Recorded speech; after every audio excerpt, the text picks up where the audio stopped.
নমস্কার।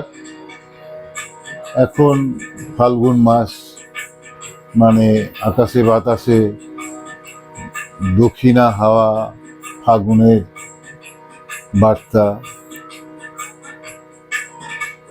সেই রকম অবস্থায় 18ই ফেব্রুয়ারি গৌরাঙ্গ মহাপ্রভুর জন্মদিবস, আবির্ভাব দিবস 1486 18ই ফেব্রুয়ারি। তো সেই থেকে একটি গান লেখার ইচ্ছে হচ্ছিল, যে গানটি এখন হয়ে দাঁড়ালো রাধা কৃষ্ণের প্রেমের গান। শুনেছ কি কখনো কেউ শ্যাম আছে রাধা নাই? শুনেছ কি কখনো কেউ রাধা আছে শ্যাম নাই? তবু শ্যামের বাঁশি বলে কোথা রাধা কোথায় রায়? শুনেছ কি কখনো কেউ শ্যাম আছে রাধা নাই? রাধা আছে শ্যাম নাই।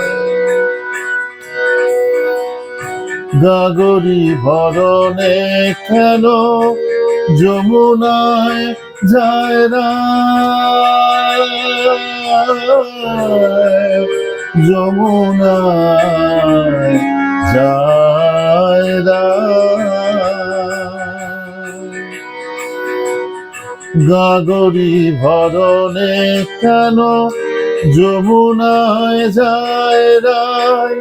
রাধা বোঝে যমুনার কোলে শ্যামের যদি দেখা পায়, শ্যামের যদি দেখা পায়।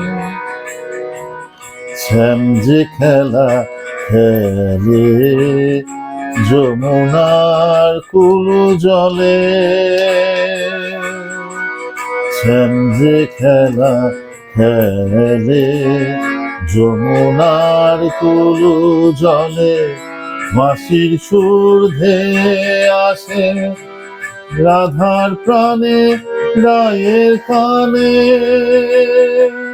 তাই রায় যমুনায় যায় গাগরি ভরণে, তাই রায় যমুনায় যায় গাগরি ভরণে। শুনেছ কি কখনো কেউ শ্যাম আছে রাধা নাই? রাধা আছে শ্যাম নাই। কুঞ্জবনে শূন্য ঝুলনা বলে রাধা নাই, তাই শ্যাম নাই। কুঞ্জবনে শূন্য ঝুলনা বলে রাধা নাই, তাই শ্যাম নাই। বাঁশি তাই রাধা বিহনে, বাঁশি তাই রাধা বিহনে। নপুর ধ্বনি খোঁজে মরে বাঁশি তাই রাধা বিহনে, বাঁশি তাই রাধা বিহনে। নপুর ধ্বনি খোঁজে মরে কোথায় রাধা কোথায় রায়? কোথায় রাধা কোথায় রায়? রাধার দেখা পায়